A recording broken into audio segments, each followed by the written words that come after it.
So Jai Hind everyone, welcome back to the channel. ये है हमारा part 3 of political process in India. ठीक है। और जैसे कि आपको पता है हम ऑलरेडी 2 पार्ट्स कवर कर चुके हैं, जिसमें हमने स्टार्ट किया था 2017 के पेपर से, फिर अगले लेक्चर में हमने 2023 के पेपर से स्टार्ट किया और 2022 2021। ठीक है, ये ऐसे करके हमने खत्म कर लिए थे और इवन 2020 का भी खत्म कर लिया था। तो अब कौन से पेपर बचे हमारे पास बचे 2019, मतलब 2018, 2019 और जून 2024, जो अभी लेटेस्ट पेपर हुआ था जून में, वो वाला पेपर। ठीक है, तो उसको भी डिस्कस करेंगे। वो पेपर तो आपने बहुत जगह पे एनालिसिस आंसर की वगैरह देख ली होगी, पर किसी ने आपको एनालिसिस करके नहीं दिया होगा कि मतलब यूनिट वाइज एनालिसिस। अगर आपको एनालिसिस मिला हुआ है तो अच्छी बात है, यू कैन स्किप। बट मैंने भी जून 2024 के जितने भी क्वेश्चंस थे उसमें उसके अंदर जो पॉलिटिकल प्रोसेस इन इंडिया से क्वेश्चन आए थे वो लेकर आई हूँ आज के लेक्चर में। प्लस हम 2019 और 18 के यूनिट वाइज तो करेंगे ही करेंगे। ठीक है, और उसमें मैंने आपके लिए चारों एक्सप्लेनेशन भी डाली है, मतलब चारों ऑप्शन की एक्सप्लेनेशन भी डाली है कि क्यों कौन सा आंसर सही है, और बाकी 3 अगर गलत हैं तो वो गलत क्यों है, या फिर उसका एक तरीके का डिस्क्रिप्शन। तो आई होप आपको मेरी जो मेहनत है वो अच्छी लगेगी। मैंने आपके लिए बहुत मेहनत करके यूनिट वाइज भी वैक्यूज तैयार कर रहे हैं, स्पेशली 2024 वाला भी।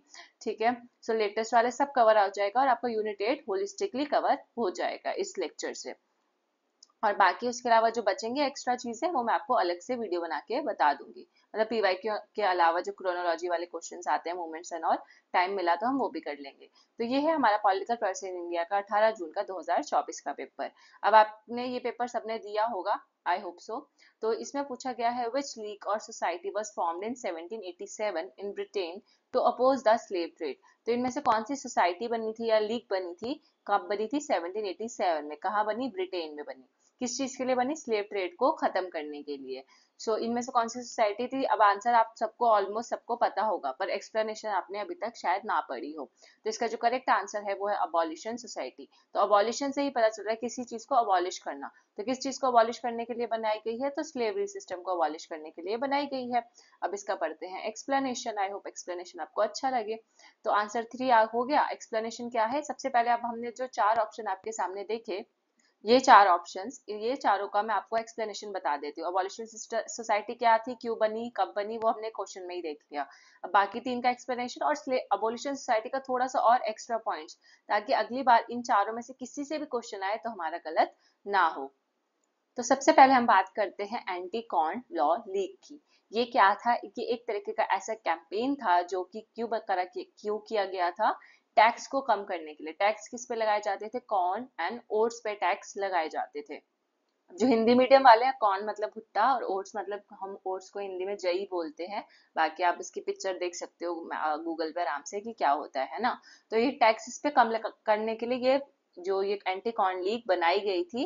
मतलब एक तरीके का मूवमेंट था, कैंपेन था, जो कि ताकि हम फूड को अफोर्डेबल बना सके। ठीक है, क्योंकि उस टाइम पे कॉर्न और ओट्स पे बहुत ज्यादा टैक्स लगाया जाता था। और दोनों ही ग्रुप्स ये चाहते थे कि रिफॉर्म किया जाए फॉर पुअर वर्किंग पीपल। तो ये अगर पहला पॉइंट, तो किस पे टैक्स कम करना है, क्यों था ये लीग, क्यों बनाई गई थी? तो टैक्स के लिए बनाई गई थी कि इन पे टैक्स कम किया जाए और पुअर वर्किंग पीपल की हेल्प की जाए। इसके अलावा जो एंटी कॉर्न लीग थी उसने हेल्प किया रिड्यूस ब्रिटिश टैरिफ्स, वही टैरिफ्स मतलब tax, in 1846 and for negotiating the Anglo French trade agreement of 1860। तो 1860 का इस लीग ने 2 काम किए। एक तो टैक्स कम किया, कब? इसका ईयर है 1846। और एंग्लो फ्रेंच ट्रेड हुआ करता था, ट्रेड एग्रीमेंट था 1860 का। उसमें भी उन्होंने नेगोशिएशन में बाद में जाके हेल्प की थी। तो 46 पहले आता है, 60 बाद में आता है ना। तो पहले टैक्स के लिए काम किया, फिर टैक्स वाली इनकी डिमांड पूरी हुई तो उन्होंने ट्रेड एग्रीमेंट के कॉन्टेक्स्ट में भी काम किया था। तब ये कुछ इन्फॉर्मेशन आपको एंटी कॉर्न लीग की याद रखनी है, अगली बार यहाँ से क्वेश्चन आए तो गलत नहीं होना चाहिए। हमने एम देख लिया, ईयर देख लिया और इसके ऑब्जेक्टिव्स देख लिए। सेकंड हमारा जो ऑप्शन था वो था ब्लैक पैंथर पार्टी। वो क्या है? एक मार्क्सिस्ट लेनिस्ट पार्टी थी जो कि, और ब्लैक पावर पॉलिटिकल ऑर्गेनाइजेशन थी जो किसने बनाई थी? तो ये नाम आ सकते हैं जैसे Bobby Seale and Huey P Newton. तो सील एंड न्यूटन ने ब्लैक पैंथर पार्टी की फाउंडर्स है, मतलब बेसिकली फाउंडेशन रखी थी, और मार्क्सिस्ट लेनिस्ट पार्टी थी। तो 2 चीजें यहाँ से याद रख लो, मार्क्सिस्ट लेनिस्ट थी और इन्होंने फाउंडर कौन थे। तो ऑब्वियसली ब्लैक पैंथर है तो ब्लैक पावर पॉलिटिकल ऑर्गेनाइजेशन होगी। अब ये इसकी बात करें तो ये कब बनी थी? ये बनी थी हमारी 1966 में। कहाँ बनाई गई थी? ओकलैंड में। तो ये ईयर याद करना चाहो या अगर आपको याद रहे तो ठीक है, नहीं तो कोई बात नहीं। कैलिफोर्निया में बनी थी, बस इतना याद रखो, ओकलैंड कैलिफोर्निया, ठीक है, 1966। तो 2-6 लोग थे या फिर 2 छक्का मारा किसी ने और वो ब्लैक कलर का बंदा था, कोई ब्लैक क्रिकेटर था, या 2 छक्के थे वो ब्लैक कलर के थे, ठीक है। तो मैं यहाँ पे कोई डिस्क्रिमिनेशन या कोई डेरोगेटरी सेंस में नहीं बोल रही हूँ, बस याद कराने के लिए, ठीक है। तो 1966 में ओकलैंड में कैलिफोर्निया में ये ब्लैक पैंथर पार्टी की शुरुआत हुई। क्यों बनाई गई थी? फॉर सेल्फ डिफेंस, ठीक है, सेल्फ डिफेंस करना। सेल्फ डिफेंस किसका? आत्मनिर्भर बनना, या फिर हम बोल सकते हो सेल्फ डिफेंस को हिंदी में क्या बोल सकते हैं, एक तरीके से आत्मरक्षा, है ना। तो उसके लिए ब्लैक्स लोगों की रक्षा के लिए, for the most influential militant black power organisation, और ये उस टाइम की सबसे ज्यादा इन्फ्लुएंशियल ब्लैक पावर ऑर्गेनाइजेशन थी। तो अगर पूछा जाए क्या ये वायलेंट थी या नॉन वायलेंट थी या मिलिटेंट एक्टिविटीज में इन्वॉल्व थी, तो यस। तो यहाँ पे आपको एक और कीवर्ड मिल गया कि ये मिलिटेंट एक्टिविटीज में इन्वॉल्व थी। आपने देखा होगा 2024 में ये वर्ड कई बार आया भी है, मिलिटेंट एक्टिविटीज जैसा। Then its member confronted politicians, अब इनके जो मेंबर्स थे ब्लैक पैंथर पार्टी के, वो पॉलिटिशियंस के मतलब खिलाफ थे, पुलिस को चैलेंज करते थे, और इवन जो ब्लैक सिटीजन्स थे जिनके साथ ब्रुटैलिटी होती थी, एक्सप्लॉयटेशन होती थी, उनको ये प्रोटेक्ट करने का काम करते थे, ठीक है। तो ये हो गया ब्लैक पैंथर पार्टी के बारे में थोड़ा सा, बस फाउंडर का नाम, कब बनी, कहाँ बनी, इसका मेन एम क्या था, बस। देन 1787 में क्या हुआ, कैंपेनर्स जो थे स्लेवरी सिस्टम के अगेंस्ट थे। अब यहाँ पे हमारी बात आती है अबॉलिशन सोसाइटी की, जो हमारा आंसर था, ठीक है। अबॉलिशन सोसाइटी बनाई गई थी 1787 में, जो कि क्वेश्चन में भी था, और क्वेश्चन में ये ऑलरेडी मेंशन था कि ये ब्रिटेन में बनाई गई थी, ठीक है। तो हमें ब्रिटेन वहीं से क्वेश्चन से याद रहने का। अब कौन थे इसके फाउंडर? तो Thomas Clarkson and Granville sharp ने सोसाइटी की शुरुआत की थी। तो इन दोनों के नाम याद रखना है, Thomas Clarkson and Granville Sharp. और क्यों? For the abolition of slave trade, जो कि लिखा हुआ था क्वेश्चन में, believing that ending the trade was the first step towards eradicating slavery completely. और इसका ये था कि अगर हमें स्लेवरी सिस्टम को खत्म करना है तो सबसे पहले जो स्लेव्स को ट्रेड किया जाता है, ठीक है, उस ट्रेड को खत्म करना पड़ेगा, तब स्लेवरी सिस्टम ऑटोमेटिकली खत्म हो जाएगा। इसके अलावा एक और नाम फेमस है इस अबॉलिशन सोसाइटी में, वो है फ्रैंकलिन का। ये 81 साल के एक ओल्ड बुजुर्ग थे, और ये अबॉलिशन निज्म का इन्होंने कॉन्सेप्ट दिया था।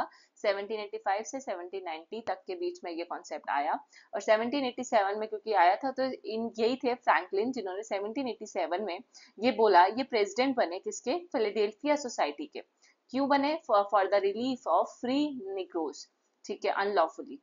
तो जो कि जिन निग्रोस को, क्योंकि निग्रोस ब्लैक होते थे एंड उनके साथ जो एक्सप्लॉयटेशन होता था, और उनको फ्री करने के लिए, बेसिकली उनकी फ्रीडम के लिए, इन्होंने फिलाडेल्फिया सोसाइटी में जो प्रेसिडेंट बने थे फ्रैंकलिन ने उसमें काम किया था। तो एक तो क्लार्कसन है, एक ग्रैनविल है, ग्रैनविल ऑस्टिन वाले ग्रैनविल से याद रख लो, ग्रैनविल है, क्लार्कसन है और फ्रैंकलिन है, ये तीन आपको अबॉलिशन सोसाइटी से नाम याद रखने हैं।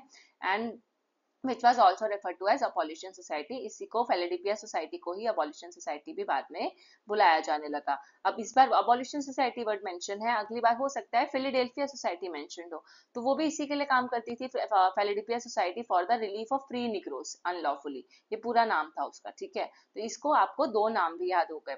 अब बात करते हैं नेक्स्ट IRA, ठीक है। अब देखो फोर्थ ऑप्शन क्या है, द इरिश रिपब्लिकन सोसाइटी, तो इसी को हम IRA के नाम से भी जानते हैं, जिसको हम बोलेंगे इरिश रिपब्लिकन एसोसिएशन, ठीक है। तो जो अभी मैं बताने वाली हूँ अब याद रखना है इसका नाम क्या है, ठीक है। सो जो IRA है वो फॉर्म हुई थी 1919 में, जब जलियांवाला बाग मैसेकर हुआ, तभी ये उसी साल फॉर्म हुई है। तो मैंने आपको याद कराने के लिए एक इवेंट भी याद करा दिया कि IRA का शुरुआत मान लो जो आयरिश रिपब्लिकन है वो भी हमारे जलियांवाला बाग के टाइम पे फॉर्म हुई थी। और उस टाइम पे जो ब्रिटिशर्स थे वो रूल किया करते थे सारे आयरलैंड पे, और आयरलैंड जो था उस टाइम पे किसका पार्ट था? यूके का पार्ट था, United kingdom of great Britain and Ireland, ठीक है। The IRA wanted independence for Ireland, मतलब क्योंकि आयरलैंड उस टाइम पे ग्रेट ब्रिटेन यूनाइटेड किंगडम के कब्जे में था ना, तो इसलिए उसके लिए इंडिपेंडेंस के लिए ये सोसाइटी बनाई गई थी। एंड कुछ सालों बाद जब बहुत लड़ाई की उन्होंने अपने इंडिपेंडेंस के लिए, स्ट्रगल किया, तो ब्रिटिश ने एग्री किया to allow part of Ireland to be a separate state, कि ठीक है आयरलैंड आज से सेपरेट स्टेट होगा within the British empire, लेकिन होगा ब्रिटिश एम्पायर के अंदर ही, लेकिन उसको हम सेपरेट स्टेट घोषित करते हैं। तो ये थोड़ा सा रिजल्ट निकला, इसका एम हमने पता कर लिया, कब बनी और क्यों बनी वो पता कर लिया, बस। Now next question. आप सोच रहे हो कि मैम एक ही क्वेश्चन पे आपने 10 मिनट वेस्ट कर दिए, पर आपको ऐसा एक्सप्लेनेशन आई होप कहीं पे नहीं मिला होगा। एटलीस्ट आपको चारों ऑप्शंस तो समझ आए ना। Arrange the following number of seats allotted in descending order. Descending मैंने आपको पिछले लेक्चर में बताया था क्या होता है, to the scheduled tribes in the states for Lok Sabha. ठीक है, तो लोकसभा में कौन सी स्टेट में कितनी सीट्स हैं, किसके पास, एसटीज के पास, एसटी के लिए कितनी सीट्स रखी गई हैं। अभी तो बहुत डेप्थ में क्वेश्चन आ गया है ना, कि यार हम हमें सारे स्टेट्स के नंबर तो याद होंगे नहीं कि किसके पास कितनी सीट्स है, पर हम थोड़ा सा लॉजिक लगा के उसके एरिया वाइज या किसके पास ज्यादा, कहाँ पे एसटी ट्राइब्स जो है ज्यादा हैं, उस हिसाब से हम थोड़ा सा अंदाजा लगा के इस क्वेश्चन को कर सकते हैं। और डिसेंडिंग ऑर्डर मतलब जिसके पास सबसे ज्यादा सीट्स है उसको सबसे पहले रखेंगे, और जिसके पास सबसे कम सीट्स है एसटी के लिए उसको सबसे लास्ट में रखेंगे। ठीक है, तो अब आप सोचो नॉर्थ ईस्ट की जो ट्राइब्स है ना, और नॉर्थ ईस्ट का जो एरिया है वो भी बहुत कम होता है, तो वहाँ के लोगों को सबसे कम मिलती है, तो मेघालय जो होगा ई हमारा लास्ट में आना चाहिए। ठीक है, तो ई हमारा लास्ट में एक ही ऑप्शन में आ रहा है, यानी कि ऑप्शन नंबर 2 में। तो अब इसमें एसटी में सबसे ज्यादा कम कैसे है, देखो मैंने आपके लिए यहाँ लिख भी दिया है, और इसकी मैंने एक्सप्लेनेशन भी बहुत मैंने मतलब मेहनत करके अलग अलग जगह से ढूंढा। तो जैसे मध्य प्रदेश है, तो एससी का वहाँ पे मैंने एससी का भी लिख दिया इस बार, जैसे एसटी का पूछ लिया तो हो सकता है एससी का पूछ लिया अगली बार, तो मैंने दोनों लिख दिए इसलिए। और एसटी और एससी का दोनों का ही जो मतलब ऑर्डर है, क्रोनोलॉजिकल ऑर्डर सेम ही है। ठीक है, जैसे एमपी एसटी के मामले में भी सबसे ऊपर है, तो एससी के मामले में भी उसके पास सबसे ज्यादा सीट्स है। ठीक है, तो ज्यादा आपको ये जो है ये काउंटिंग याद रखने की जरूरत नहीं है, बस ये ऐसे याद रख लो कि सबसे पहले एमपी है, फिर उड़ीसा है, उड़ीसा के बाद महाराष्ट्र, और ये आप देख सकते हो कितनी किसके पास सीट्स है, और राजस्थान, और राजस्थान के बाद लास्ट में मेघालय। ठीक है, और बोनस फैक्ट आपके लिए ये कि अगर पूछा जाए, क्योंकि ये प्रीवियस ईयर क्वेश्चन है एक तरीके से, लेकिन हमारा यहाँ का नहीं था, सीयूईटी में आया हुआ है, या आई गेस एंट्रेंस एग्जाम में ये क्वेश्चन आया था, तो मैंने सोचा डाल दूं कि टोटल सीट्स जो है शेड्यूल कास्ट की लोकसभा में वो 84 है, और शेड्यूल ट्राइब्स में 47। तो 47 प्लस 84 कितना होता है, 131। तो अगर आपसे कभी पूछ लिया जाए कि लोकसभा जो है वो एससी एसटी के लिए कितनी सीट्स अलॉट करता है, तो 131 सीट्स लोकसभा में एससी और एसटी के लिए है। उसमें भी एससी के लिए कितनी सीट्स है, 84 सीट्स ओवरऑल। ठीक है, एंड जो एस टी है उनके लिए है 47। तो ये दो वर्ड्स आपको ये याद रखने, 84 सीट्स 47 सीट्स, 84 से 47।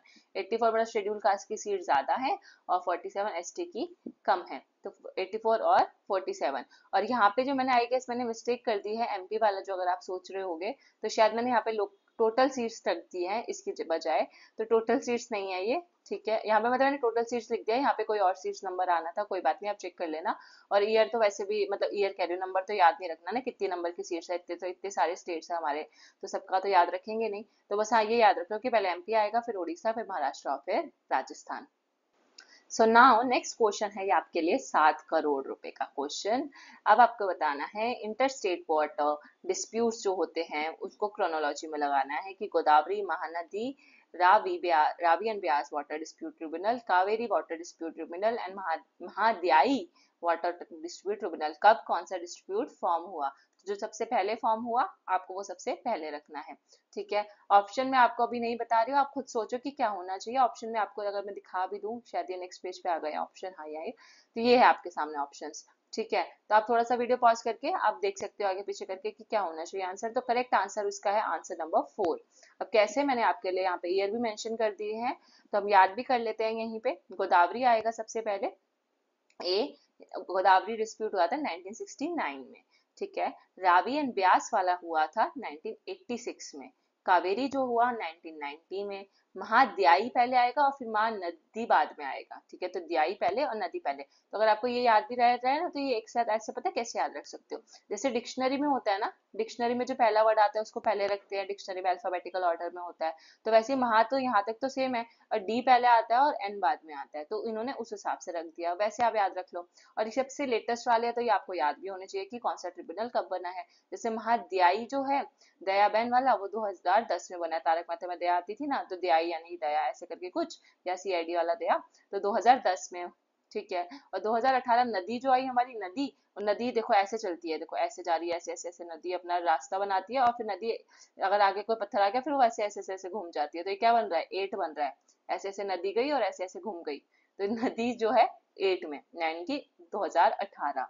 ठीक है, ये मेरे को ऐसे ही अभी अचानक से याद आया, तो आप ऐसे याद कर सकते हो। महादेव महानदी के 2 ईयर्स याद हो गए। और वैसे इसका याद रख लो, GRC, यानी कि पहले गोदावरी बना, फिर रावी ब्यास वाला, और फिर कावेरी। GRC, जीआरसी से क्या बन रहा है, जर्सी। तो जर्सी नंबर कितना, 19। ठीक है, जर्सी नंबर उसमें क्योंकि 19 19 19 आ रहा है ना तीनों में, तो जर्सी नंबर 19 और 69 86 और 90। ठीक है, तो वैसे थोड़ा थोड़ा गैप है, 86 और 90 में तो 4 साल का गैप है। अभी गैप इतना याद नहीं रहेगा, पर जर्सी से आपको एटलीस्ट ये याद रहेगा कि कौन सा ट्रिब्यूनल कैसे क्या बना, और लेटेस्ट वाले आपको दयाई और नदी मैंने आपको याद करा दिया।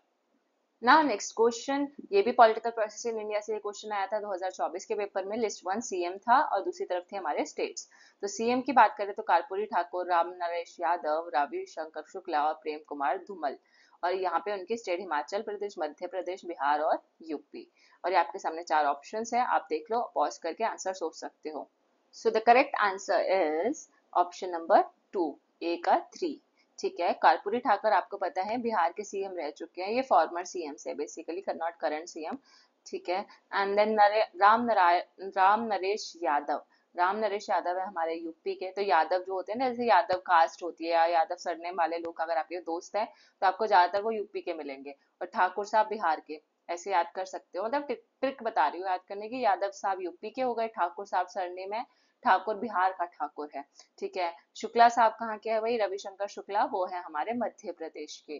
तो शुक्ला साहब हो गए एमपी के। तो एमपी शुक्ला ऐसे याद रख लो, तो ज्यादा अच्छे से याद रहेगा ना एमपी शुक्ला के नाम से। तो और फिर प्रेम कुमार धूमल, तो धूमल साहब हमारे हिमाचल प्रदेश के। और ऐसे ही जो सरनेम होते हैं वो हिमाचल में देखने को हमें मिलते हैं, धूमल, कौंडाल, ये सब वगैरह जो सरनेम है आपको हिमाचल में देखने को मिलेंगे। तो धूमल साहब हो गए हिमाचल प्रदेश के, डी का 1। तो ये हो गया correct answer, option number 2। Now the next question is arrange the following events in the chronological order। तो ये आपको बहुत पुराना प्रीवियस ईयर क्वेश्चन है, आपको आना चाहिए। ठीक है, सो जैसे मैं इसको थोड़ा सा जूम अप कर देती हूँ, एक सेकेंड यहाँ से। हाँ, अब सारा आपको 4 ऑप्शन दिख रहे होंगे। सो बताओ इनमें से क्या करेक्ट हो सकता है। Pause the video and let me know. So the correct option is option number 3। ठीक है, जैसे सूरज स्प्लिट 1907 का है, ये वाला 1920 का है, Indian National Trade Union Congress 1947 की थी। ये दोनों अभी मैंने एक्सप्लेनेशन में लिखा, भूल गई, एक सेकेंड। सो हम एक्सप्लेनेशन देख। So that's the explanation. सबसे पहले आएगा सी, यानी कि श्री नारायण धर्म परिपालन योगम। आपको याद है हमने जब प्रीवियस अभी लेक्चर किया था उसमें हमने मैच द फॉलोइंग में ये पढ़ा था, और उसके सामने उसके उनके लीडर्स मैच करने थे हमें, आदि धर्मा था, ये सब था, है ना। इसका मैंने शॉर्ट्स भी बनाया हुआ था। तो श्री नारायण धर्म परिपालन योगम जो मैंने आपको याद भी कराया था कि वो नारायण गुरु का था, और यहाँ पे मैंने लिख भी दिया अलग से। और ये क्यों हुआ था, एजवा कम्युनिटी ने इसको शुरू किया था, इस मतलब इसको। एंड ये केरला का मूवमेंट था 1903 का। तो ये मैंने आपके लिए एक्स्ट्रा इन्फॉर्मेशन डाल दी कि इसके बारे में अगर आसपास क्वेश्चन आता है तो आपको याद रहे, क्योंकि इससे पहले भी इसी सेम चीज से 2 बार क्वेश्चन आ चुका है। तो एजवा कम्युनिटी 903, और 903 के बाद नारायण गुरु ने इसको शुरू किया, न करेला का ये है। सॉरी, करेला नहीं, केरला। ठीक है, एंड ये सोशल सर्विस ऑर्गेनाइजेशन है। ठीक है, इसके लीडर्स नारायण गुरु हैं, पर इसके फाउंडर अगर हमसे पूछा जाए कभी, तो एजवा कम्युनिटी को जो रिप्रेजेंट करते थे उस टाइम पे वो थे पद्मना भन पद्मनाभन थे, और इनका नाम था पल्पू। हाँ, पूरा सरनेम याद आ गया मुझे, पद्मनाभन पल्पू। ये जो थे, इन्होंने इसकी शुरुआत की थी with the blessings of Narayan गुरु। तो नारायण गुरु से ये काफी इन्फ्लुएंस थे और इन्होंने शुरुआत की, और नारायण गुरु को भी इनका लीडर माना जाता है। ठीक है, तो एजवा कम्युनिटी और 1903 केरला, और ये याद हो गया। सूरज स्प्लिट आपको पता है, इंडियन नेशनल कांग्रेस के बीच में जो सूरज सेशन हुआ था 1907 का, तब हुआ था मॉडरेट्स वर्सेस एक्सट्रीमिस्ट में ये डिवाइड हो गई थी कांग्रेस। देन ए आएगा हमारा 1920, all India trade Union Congress, सबसे लार्जेस्ट ट्रेड यूनियन माना जाता है, इसको याद रखना, पिछले लेक्चर में भी हमने डिस्कस किया था। Then Indian National Trade Union Congress, sorry ये ऑल इंडिया था, मैंने अभी बताया था आपको, ऑल इंडिया वाला अलग है। और Indian National Trade Union Congress 1947, JB Kripalani ने इसकी शुरुआत की थी। Then Indian Trade Union Federation, ठीक है, जहाँ पे फेडरेशन वर्ड आ रहा है, यहाँ पे भी ट्रेड यूनियन है, यहाँ पे भी, बस यहाँ पे एक अलग है, फेडरेशन। तो फेडरेशन वाला आपको याद रखना है कि सबसे लास्ट में बना है, कि पहले ऐसा मान लो ना कि पहले कांग्रेस कांग्रेस चल रहा था, फिर फेडरेशन लास्ट में बनी। तो ऐसे याद रह जाएगा। 1992 CPIML यानी कि Marxist Lenin communist party of India, Marxist Lenin Janashakti ने ये शुरुआत इसकी की थी। Now the next question is यहाँ पे आपके सामने पॉलिटिकल लीडर्स हैं और कुछ पार्टीज के नाम हैं। आप अभी खुद सोचो, मैं आपको ऑप्शन नहीं दिखा रही अभी जानबूझ के, आप खुद सोचो कि किस पार्टी का क्या होगा। एक भी आप सोच के रख लो, एक दो अपने दिमाग में सोच के रखो और फिर मैं आपको ऑप्शन दिखाऊंगी तब याद रहेगा। सो ये रहे ऑप्शन आपके सामने। अब आपने जो सोचा होगा देख लो इनमें से क्या होना चाहिए, 1 2 3 या 4। तो the correct answer for this question is option number 3। ठीक है। सबसे पहले जो ज्योति बासु हैं वो है communist party of India, Marxist के लीडर। देन जो दीनदयाल उपाध्याय थे, हम आईपीटी में पढ़ते ही हैं, जनसंघ के लीडर हैं। ठीक है, तो बीजेपी और जनसंघ में आप कंफ्यूज हो जाते हो तो याद रखना ये संघ के लीडर है। देन जो राजा दिनेश सिंह है वो कांग्रेस पार्टी के हैं, और जो किशोर भगत सिंह किशोरी हैं वो बीजेपी के लीडर हैं। ठीक है, तो ये आपको याद रखना है कि दिनेश सिंह कांग्रेस पार्टी, दीनदयाल उपाध्याय आपको याद रहना चाहिए जनसंघ, भगत सिंह बीजेपी, बी से भगत बी से बीजेपी। देन ज्योति बासु, बासु साहब हैं हमारे सीपीआई एम के, कम्युनिस्ट है ये। ठीक है, ऐसे मानो ज्योति बासु कम्युनिस्ट है। Now the next question is arrange the following allocation of seats to states in राज्य सभा, यानी जिसको हम काउंसिल ऑफ स्टेट्स भी बोलते हैं, from highest to lowest order, कि राज्यसभा में किस स्टेट को कितनी सीटें मिली हैं। तो जब सबसे ज्यादा सीटें जिस स्टेट को मिली है उसको हमको सबसे पहले रखना है, और जो सबसे कम वाली सीट है उनको सबसे लास्ट में। तो करेक्ट आंसर क्या होना चाहिए, तो the correct answer is option number 2। ठीक है, तो सबसे ज्यादा सीट्स हैं महाराष्ट्र की राज्यसभा में। ठीक है, देन तमिलनाडु की है, देन वेस्ट बंगाल की, देन एमपी की, एंड देन ओडिशा की। एमपी यानी मध्य प्रदेश। तो महाराष्ट्र सबसे ज्यादा है और ओडिशा सबसे कम है, ये इसका ऑर्डर है। और एक बार आप गूगल पे सर्च करोगे ना सीट्स लोकसभा राज्यसभा की, तो आपको क्रोनोलॉजी में 29 स्टेट्स की सबकी आ जाएगी। तो इन सीट्स कितनी है वो याद नहीं रखनी, पर एक बारी क्रोनोलॉजी में एक बारी बस पढ़ जाना। ठीक है, और मुझे तो नहीं लगता है कि दोबारा से ऐसे क्वेश्चन रिपीट होंगे, जैसे 2024 में तो इतने सारे ऐसे वाले क्वेश्चन आ गए डिसेंडिंग असेंडिंग के।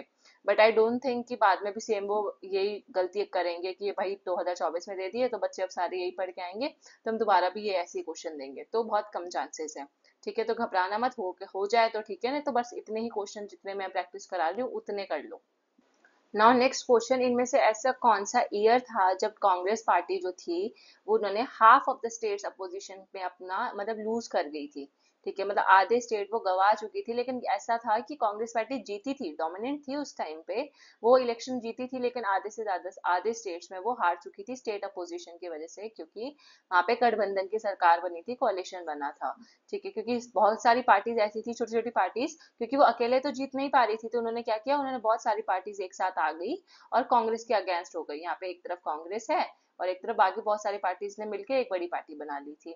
तो वो ईयर था 1967 का ईयर, जब फोर्थ जनरल इलेक्शंस हुए थे। यहाँ इलेक्शन, यहाँ आप देख सकते हो एक्सप्लेनेशन, फोर्थ जनरल इलेक्शन ने इंडियन पॉलिटिक्स की डायनेमिक को चेंज किया। 1967 के इलेक्शन जो थे कांग्रेस के लिए एक बड़ा झटका थे। कैसे बड़ा झटका थे, क्योंकि ऑल्दो जो पार्टी जो थी वो इलेक्शन लोकसभा के इलेक्शन जीत चुकी थी और उन्होंने अपनी सेंटर में सरकार भी बना ली थी। ठीक है, लोकसभा के इलेक्शन भी जीती, सरकार भी बना ली, पर वो 9 स्टेट्स में हार गई थी। ठीक है, 9 स्टेट्स में हार गई थी, इसलिए बोला जाता है कि half of the state opposition वो हार गया। तो ये 1967 के इलेक्शन के टाइम पे हुआ था। और this mark the end of one party dominant system. और इससे क्या हुआ, जो वन पार्टी डोमिनेंट सिस्टम अभी तक कांग्रेस का चल रहा था, कांग्रेस ही डोमिनेट कर रही थी, तो वो प्रिवेलिंग जो सिस्टम था वो खत्म हो गया। और पहली बार ऐसा हुआ कि जो नॉन कांग्रेस पार्टी थी, नॉन कांग्रेस पार्टी मतलब कांग्रेस के खिलाफ जितने खड़े हुए थे कोalition में, उनको मेजोरिटी मिली, स्पेशली तमिलनाडु में मिली। In other 8 states coalition government consisting of एक नॉन कांग्रेस पार्टी थी, उसको मेजोरिटी मिली तमिलनाडु में, और बाकी जो 8 स्टेट थे, 9 में से एक तमिलनाडु और बाकी 8 स्टेट जो है कोalition गवर्नमेंट बनाई गई वहां पे, जिसको हम संयुक्त विधायक दल बोलते हैं। तो इसका नाम भी याद रखना है, हिंदी में हम इसको संयुक्त विधायक दल बोलते हैं, इंग्लिश में नॉन कांग्रेस पार्टी। ठीक है, और बोनस फैक्ट में अगर आपको बताऊं तो 1977 के इलेक्शन से भी एक बार क्वेश्चन आया था। तो 1977 के इलेक्शन के बारे में अगर कभी पूछा जाए तो यहाँ पे वो क्वेश्चन बन सकता है कि Congress lost majority in the parliament for the first time. कौन से इलेक्शंस थे कि कांग्रेस पार्टी जो थी वो पार्लियामेंट में भी मेजोरिटी खो चुकी थी, पहली बार ऐसा हुआ कि वो पार्लियामेंट में भी मेजोरिटी स्थापित नहीं कर पाई। तो वो पहले जनरल इलेक्शन जो थे वो थे 1977 के इलेक्शन। तो ये भी आपको एक बोनस फैक्ट याद हो गया, 2 इलेक्शन हमने पढ़ लिए।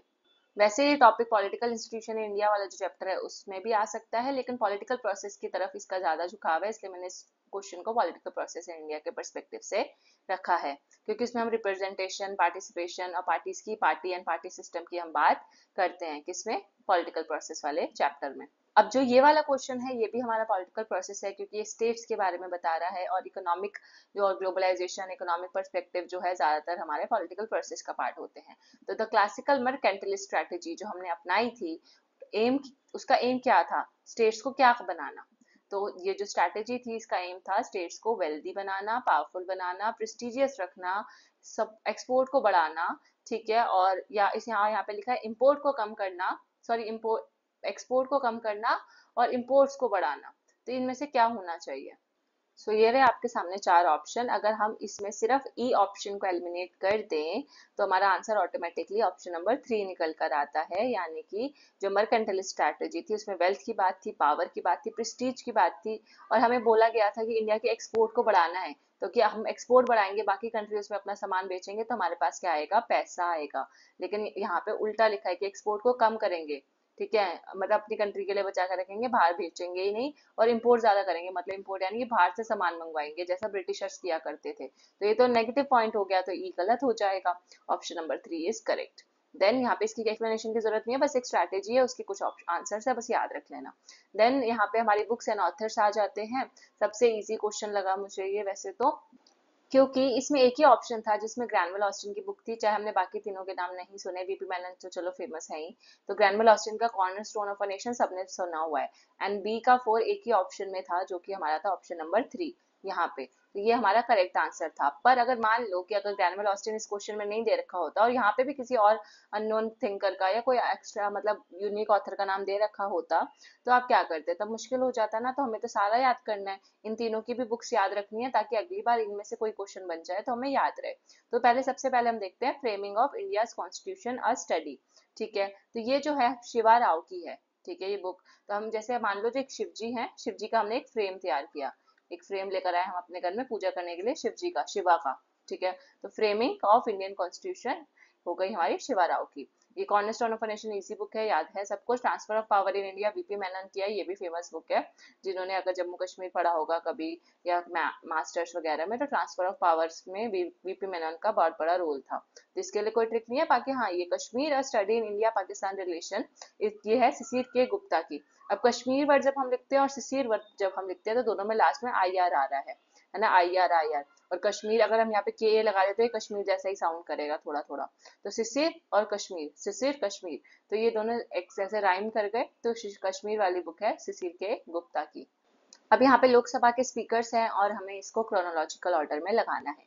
अगर आप गूगल पे भी सर्च करते हो या विकिपीडिया पे, तो आपको ये सारे थिंकर्स, सॉरी सारे स्पीकर क्रोनोलॉजी में मिल जाएंगे। तो एक बार पढ़ लेना बस ऐसे ही ऊपर ऊपर से। तो इसका जो करेक्ट आंसर है वो है ऑप्शन नंबर 3। तो सबसे पहले जो बने थे हमारे हुकुम सिंह बने थे, ठीक है। फिर उसके बाद हुकुम सिंह के बाद हमारे बने थे नीलम संजीवा रेड्डी। नीलम संजीवा रेड्डी 2 बार बने थे, ठीक है। तो एक बाद में भी बनेंगे, एक रवि रे के बाद दोबारा से बने थे। देन सी हमारा गुरदयाल सिंह ढिल्लों तुम्हारा आ गया। देन गुरदयाल सिंह ढिल्लों के बाद हमारे केसी हेगड़े, और उसके बाद रेबी रॉय, रेबी रे। तो सबसे लास्ट में रेबी रे बने हैं, मतलब लास्ट में, यानी कि जो फर्स्ट 6-7 लीडर्स है ना, ये वहां से क्वेश्चन आया हुआ है कि पहले 6-7 जो लीडर्स थे लोकसभा के स्पीकर्स थे वहीं से है। इसके लिए कोई ऐसा कोई ट्रिक नहीं है, बस ये है रेड्डी साहब जो थे, फिर सिंह साहब हैं, फिर आपका सॉरी पहले हुकुम सिंह आएंगे। पहले सबसे पहले हुकुम दिया किसी ने, हुकुम दिया किसको, रेड्डी को, कि सब रेडी हो जाओ, ठीक है। फिर उसके बाद ढिल्लों साहब आते हैं, गुरदयाल सिंह ढिल्लों सरदार जी आते हैं हमारे। एंड देन यहाँ पे फिर केसी हेगड़े से वो बात करते हैं और लास्ट में वो रेस चला देते हैं, ऐसा कुछ। तो रेबी रे या रेबीज हो जाता है कुछ भी, तो रेबी रे लास्ट है, मतलब ऐसा याद रखना है थोड़ा बहुत। और फिर इसके बाद जॉन मैन्यार्ड केनेस, ये आप इकोनॉमिक्स में पढ़ते होंगे इन थिंकर को। और इन्होंने कैपिटलिस्ट इकोनॉमिक्स को क्रिटिसाइज किया था, क्यों। तो 3-4 रीजंस है सबका। आपको पहले ये सोच लो कि क्या रीजन हो सकता है, चाहे आपको बाकी ऑप्शन नहीं दिख रहे हैं, वो शायद नेक्स्ट पेज पे शिफ्ट हो गए हैं यहाँ पे, है ना। पर आप ये सोचो कि अब क्या ऑप्शन नहीं हो सकता कि मतलब क्रिटिसाइज। तो क्रिटिसाइज मतलब नेगेटिव पॉइंट्स हमें देखने हैं सबसे पहले, और अगर नेगेटिव सारे ही नेगेटिव लग रहे हैं तो फिर आपको उसमें पॉजिटिव ढूंढना है। अब जैसे it led to prosperity and happiness all over, तो अगर यहाँ पे एक तो ये पॉजिटिव पॉइंट है, तो पॉजिटिव पॉइंट के बेसिस पे भी कोई थिंकर क्यों क्रिटिसाइज करेगा, ठीक है। तो ई तो गलत हो जाएगा, राइट। अब ई गलत हो गया तो ई तो 3 ऑप्शन में है, एक में नहीं है, तो हमारा आंसर 3 हो जाएगा। तो बाकी सब की आपको देख लो, क्योंकि इकोनॉमिक डिप्रेशन आया था 1930s का, इसलिए केन्स को क्रिटिसाइज किया गया था, कैपिटलिस्ट इकोनॉमी को केन्स ने क्रिटिसाइज किया था, जॉन मेनर्ड केन्स ने, ठीक है, इकोनॉमिक डिप्रेशन की वजह से, अनएम्प्लॉयमेंट की वजह से क्रिटिसाइज किया था, लोगों की जो सैलरी थी, वेजेस थी, वो कम कर दी गई थी, इसलिए क्रिटिसाइज किया गया था, और गुड्स एंड सर्विसेज की जो डिमांड थी वो भी कम हो गई थी उस टाइम पे इकोनॉमिक डिप्रेशन की वजह से।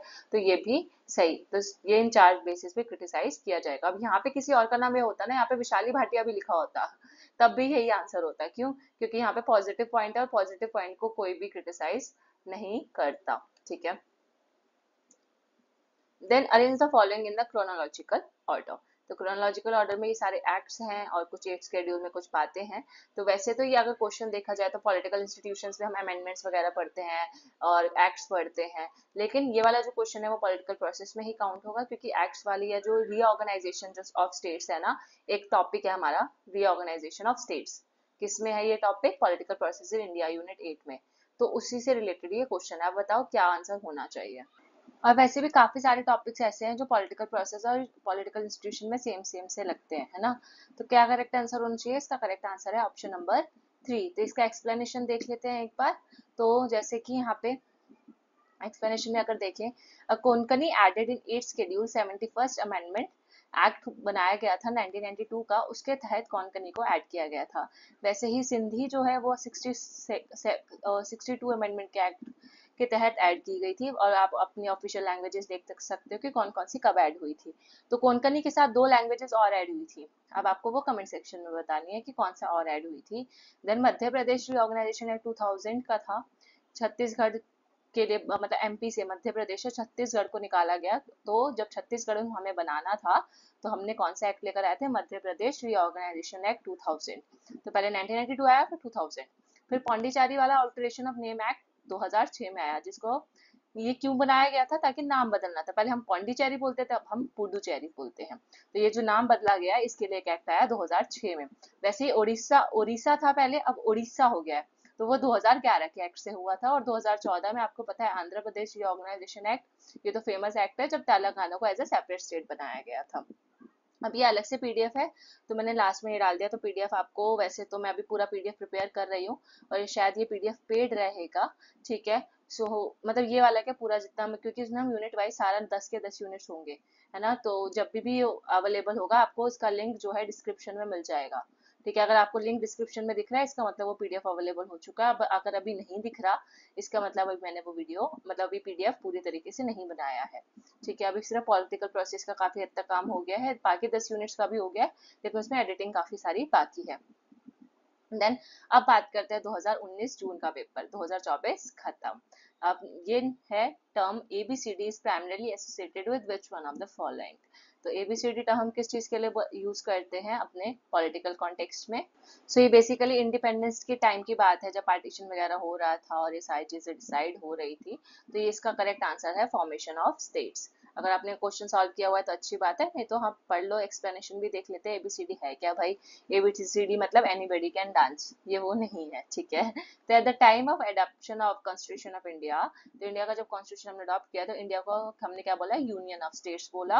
और इसमें हमने 4 तरीके की स्टेट्स में इसको बांटा। जो पार्ट ए था उसमें थी government provinces of British India, part B में जो थी हमारी थी former princely states, part C में जो थी मेकिंग ऑफ द कॉन्स्टिट्यूशन। अगर आपने नहीं पढ़ा है ना चैप्टर, वो तो पढ़ लेना अच्छे से, किसमें? लक्ष्मीकांत में मिल जाएगा, 12th क्लास की बुक में मिल जाएगा, कहीं से भी।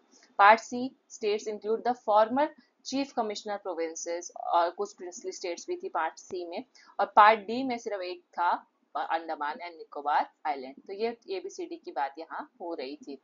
नेक्स्ट हमारा क्वेश्चन है, demand for Harit Pradesh is related to which one of the following regions in India. तो हरित प्रदेश की डिमांड किस रीजन से बिलोंग करती है? So the correct answer is option number 1, western Uttar Pradesh, ठीक है। तो उत्तर प्रदेश को हरित प्रदेश के नाम से जाना जाता है, और इसको हम पश्चिम प्रदेश या पश्चिमांचल भी बोलते हैं। क्या? पश्चिम प्रदेश या पश्चिमांचल। और इसमें ये नई स्टेट को, हरित प्रदेश एक तरीके का ये एक न्यू स्टेट प्रपोज किया गया था इंडिया के लिए, जिसमें कौन कौन सी चीज स्टेट्स या कौन कौन से प्रोविंसेस आते हैं। तो वेस्टर्न पार्ट आता है उत्तर प्रदेश का, तो ये भी याद रखना, वेस्टर्न पार्ट जो है उत्तर प्रदेश, क्योंकि इसका आंसर भी क्या है? वेस्टर्न उत्तर प्रदेश, अब जो हमने भी देखा। हरित का मतलब होता है ग्रीन, जो एग्रीकल्चर प्रोस्पेरिटी को दर्शाता है कि एग्रीकल्चर बहुत अच्छा है यूपी का, एंड प्रदेश होता है स्टेट। तो ये region has some demographic, economic and cultural patterns that are distinct from other parts of UP. तो हरित प्रदेश को हमने वेस्टर्न यूपी को हरित प्रदेश इसलिए बोला क्योंकि बाकी यूपी से, जो सदर्न यूपी है, नॉर्दर्न यूपी है या ईस्टर्न यूपी है, बाकी यूपी से ये वाला जो वेस्टर्न यूपी वाला है वो एग्रीकल्चरली ज्यादा अच्छा है। ठीक है, इसका कल्चरल पैटर्न यूनिक है, इसका इकोनॉमिक, डेमोग्राफिक सब अलग है, पॉपुलेशन वाइज भी। तो इसलिए इसको हमने अलग कैटेगरी में रखा, हरित प्रदेश, जिसको हम पश्चिम प्रदेश या पश्चिमांचल बोलते हैं। और ये इसकी जो ज्योग्राफी है, बेसिकली कल्चर है, वो ज्यादातर किससे रिसेम्बल करता है, किससे मेल खाता है, तो हरियाणा, पंजाब और राजस्थान। तो हरियाणा, पंजाब और राजस्थान का मिक्स्ड कल्चर आपको यहाँ हरित प्रदेश में देखने को मिल सकता है, कल्चर भी, इकोनॉमिक पैटर्न भी और डेमोग्राफिक भी। अब आपको इनको असेंडिंग ऑर्डर में अरेंज करना है इन पार्टीज को कि कब कौन सी क्या कैसे बनी। तो इसका करेक्ट आंसर है ऑप्शन नंबर 2। ठीक है, CDBA। एक बार इसका हम एक्सप्लेनेशन देखते हैं। तो सबसे पहले बनी ऑल इंडिया तृणमूल कांग्रेस 1998 में। अगर मैं आपको लग रहा है ना कि जल्दी जा रही हूँ तो आप पॉज कर लो वीडियो को, ठीक है, और पॉज करने के बाद आप खुद क्वेश्चन पढ़ के आंसर सोचो, फिर मेरे वाले आंसर से आप मैच कर सकते हो। ठीक है, all India Trinamool Congress 1998, national Congress party 1999 में बनी थी, नेशनलिस्ट कांग्रेस पार्टी। और तेलंगाना राष्ट्रीय समिति 2001 की है, और महाराष्ट्र नवनिर्माण सेना MNS जिसको बोलते हैं 2006 की है। तो ये सबसे पहले हमारा ये आ जाएगा C, ये C था, ये D है, ये हमारा B है और ये हमारा A। तो ये आपने ईयर देख लो और कब कौन सी बनी ये देख लो। ठीक है, next point, next question I में। तो इसका जो करेक्ट आंसर आपको दिख ही गया है, यहाँ पे ही लिखा हुआ है। So, which of the following does not form the basis of difference between voluntary organization and NGOs? तो क्या नहीं है डिफरेंस का कारण? तो हम देख लेते हैं क्या क्या कारण है कि हमें NGOs अलग होते हैं और जो वॉलेंट्री ऑर्गेनाइजेशंस होती हैं वो अलग होती हैं। इन दोनों के बीच में क्या क्या डिफरेंसेस होते हैं? तो पहला, फिलैंथ्रोपी इन दोनों की अलग होती है, मेंबरशिप पैटर्न अलग होता है और फंडिंग भी अलग अलग तरीके से होती है। लेकिन अगर हम देखें commitment to the secular and democratic ideals, ठीक है, तो इनका मोर और लेस, इनका जो कमिटमेंट होता है अपने डेमोक्रेसी को लेकर, अपने सेकुलरिटी को लेकर, सेकुलरिज्म को लेकर बेसिकली, तो इनके जो आइडियाज है वो सेम सेम होते हैं। ठीक है, ज्यादा अंतर नहीं होता। सो इसलिए ये इसका सिमिलर फीचर है। तो हमको डिफरेंस वाले 3 थे और एक सिमिलर फीचर हमने और वन आउट कर दिया। तो हमने ये देख लिया, यहाँ पे एक्सप्लेनेशन में भी ये दे रखा है। तो only tribal leader honoured by parliament of India through installation of portrait in the museum. तो एक जो हमारा म्यूजियम है, पार्लियामेंट ऑफ इंडिया ने जो म्यूजियम बनवाया है, वहाँ पे किसकी छवि है? तो बिरसा मुंडा की छवि वहाँ पे हमें देखने को, मतलब मूर्ति, बेसिकली छवि यानी कि मूर्ति देखने को मिलती है। ये हमारे एक बहुत स्ट्रॉन्ग लीडर थे, आपको पता होगा, जब इंडिया इंडिपेंडेंस मूवमेंट के टाइम के, और ये ओनली ट्राइबल लीडर हैं जिनकी पार्लियामेंट म्यूजियम में लगाई गई है। बिरसा मुंडा मूवमेंट या बिरसा मूवमेंट आपने सुना ही होगा, मुंडा रिबेलियन, जो कि कहाँ का था? बिहार का। तो हम जब प्रिजन मूवमेंट, दलित मूवमेंट और ये सब मूवमेंट पढ़ते हैं तो आपने उसमें ये पढ़ा होगा। सो ये है आपका नेक्स्ट क्वेश्चन कि इनमें से आपको इनकरेक्ट बताना है with regard to plan holidays. तो प्लान हॉलीडेज क्या होते हैं उसके पहले आपको वो पता होना चाहिए, और फिर जो नहीं होता वो गलत होगा ऑब्वियसली, और वही हमारा करेक्ट आंसर होगा। तो ये शॉर्ट टर्म कंटीजेंसी प्लान्स होते हैं, तो ये हमारा करेक्ट है। Then the period of this plan 1966 से 69 के बीच में था, हाँ ये सही है, 3 साल का पीरियड था प्लान हॉलीडेज का और यही डेट्स थी। देन रीजन ऑफ ये इस प्लान हॉलीडे को इंट्रोड्यूस करने का क्या मेन रीजन था? तो प्लान हॉलीडेज यानी कि हम अभी 5 ईयर प्लान से ब्रेक ले रहे हैं। तो कुछ अगर हम किसी चीज से ब्रेक ले रहे हैं तो क्यों? क्योंकि कुछ ना कुछ घटनाएं हुई होंगी। तो वॉर चल रहा था, इन्फ्लेशन थी, ठीक है, इंडिया चाइना का वॉर, बांग्लादेश के साथ, फिर ड्रॉट आ गया था, सूखा पड़ गया था, महंगाई इतनी बढ़ गई थी, तो हमें 5 ईयर प्लान को स्थगित करना पड़ा कुछ सालों के लिए, तो उसको हमने प्लान हॉलीडेज बोला। फोर्थ ऑप्शन, प्लान हॉलीडेज इसलिए इंट्रोड्यूस किए गए थे क्योंकि हमारे जो पुराने 3 5 ईयर प्लान थे ना, क्योंकि थर्ड 5 ईयर प्लान के बाद ये प्लान हॉलीडेज आए थे, तो इससे पहले जो 3 5 ईयर प्लान हुए थे वो हमारे फेल हो गए, इसलिए इंट्रोड्यूस किए गए थे। तो ऐसा थोड़ी था कि हमारे प्लान फेल हो गए तो हमने प्लान हॉलीडे कर गए, तो ये गलत है। और यही हमारा फोर्थ आंसर जो है वो करेक्ट आंसर होगा। ये रहा। तो थर्ड 5 ईयर प्लान जो था इंडिया का वो था 1961 से लेकर 1966 तक का, और वो फेल हुआ था because of the India China war in 1961 and 1962, पता है आपको।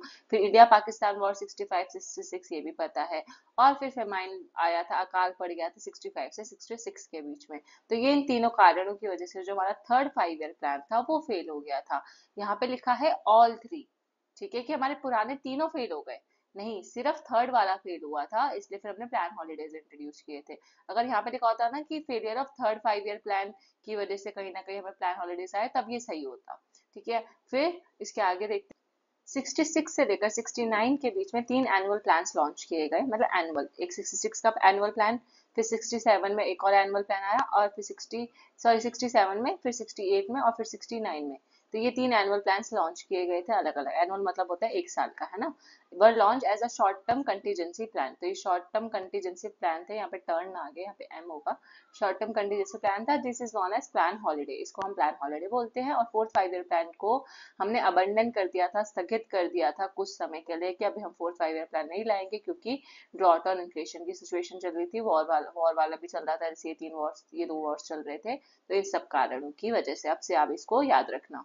और हमने पिछले लेक्चर में पर्सपेक्टिव प्लानिंग भी की थी, कि पर्सपेक्टिव प्लानिंग क्या होती है, तो वो भी याद रखनी है आपको। जो हमने लॉन्ग टर्म याद किया था कि लॉन्ग टर्म होता है 15, 20, 25 साल का, और फिर उसमें शॉर्ट टर्म होता है ना, ऐसे करके मैंने बताया था, तो वो देख लेना वीडियो। देन इसमें से बताना है कि कौन सा not a violent non state actor. तो पहले हम जो वॉयलेंट है वो निकाल लेते हैं, तो नॉट अपने आप आ जाएगा। तो वॉयलेंट नॉन स्टेट एक्टर कौन कौन से है? ISIS है, बोको हराम है, और हिजबुल्लाह है। ये सारे वॉयलेंट करते हैं। लेकिन जो PLO है, यानी कि PLO क्या है? हमारा Palestine liberal organisation, sorry labour organisation. तो वो जो है हमारी, वो violent state non state actor नहीं है। ये वॉयलेंट थोड़ी किया था इन्होंने, नॉन स्टेट एक्टर्स थोड़ी थे। तो यहाँ पे हम देखें तो ये PLO की अगर शुरुआत हुई तो 1964 में हुई थी। उसका पर्पस था liberation of Palestine through arm struggle. तो उन्होंने आर्म स्ट्रगल की थी with much of its violence aimed at Israeli civilians. तो ज्यादातर इनका जो एम था वो ये था कि हमें इसराइल में जो रहने वाले जो सिविलियंस हैं उनको इन्होंने टारगेट किया था। तो ये वायलेंट तो थे, लेकिन ये नॉन स्टेट एक्टर्स में नहीं आएंगे, स्टेट एक्टर्स का पार्ट होंगे। तो PLO है, it recognise as a sole legitimate representative of the Palestine people.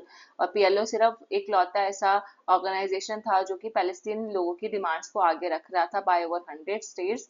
ठीक है, with which it holds diplomatic relations, और इनके डिप्लोमेटिक रिलेशन भी थे। ये एक ऑब्जर्वर स्टेटस भी था इसका UN के साथ 1974 में। किसका? PLO का।